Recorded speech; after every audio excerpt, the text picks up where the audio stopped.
A banda de gaitas do Concello de Chantada leva 27 anos activa no municipio. Este grupo, polo que pasaron xeracións, ameniza moitos dos eventos centrais da comarca ao son da música tradicional e da gaita de banda. Hoxe falamos co seu director, o veciño Juan Carlos López, quen tamén integra a Real Banda de Gaitas da Deputación de Ourense. Hoxe partían para participar no programa Luar da Televisión Galega. Esta noite estaremos a Banda de Gaitas de Chantada no Luar da Televisión de Galicia. Eu quería sinalar que temos unha nova xeración de gaiteiros de fai 2 anos para aquí que, foron reforzando o que é o plantel da banda. Isto, como institución viva que é, pois, por motivos de exames, de traballo, os rapaces botan unha temporada máis ou menos longa, pero por motivos e por circunstancias laborais e xa de estudios teñen que desplazarse e teñen que deixar a vila.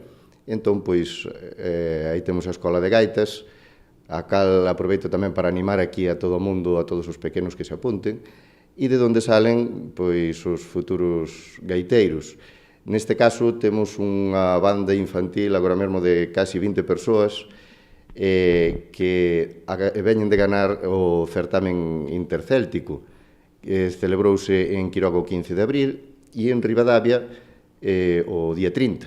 Entón, estamos moi contentos cos pequenos porque en ambos os dous conseguiron a primeira posición na sección segunda e para nós é un orgullo, unha satisfacción.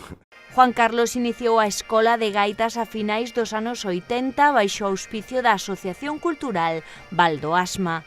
A finales dos 80, por iniciativa de Ángel López Guerra, que foi o primeiro presidente, tentouse de fundar unha banda de gaitas con nenos, con xente nova.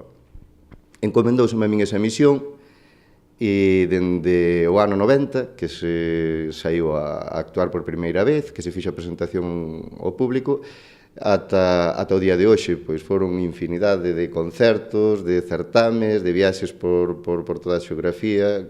Leva 27 anos á fronte desta agrupación como profesor e director.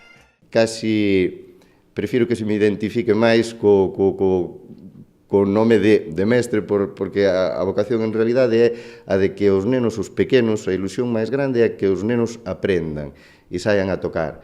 Logo xa, cando chegan a unhas edades de adultos e por aí, xa eles, digamos que son autosuficientes, forman os seus grupos e forman os seus...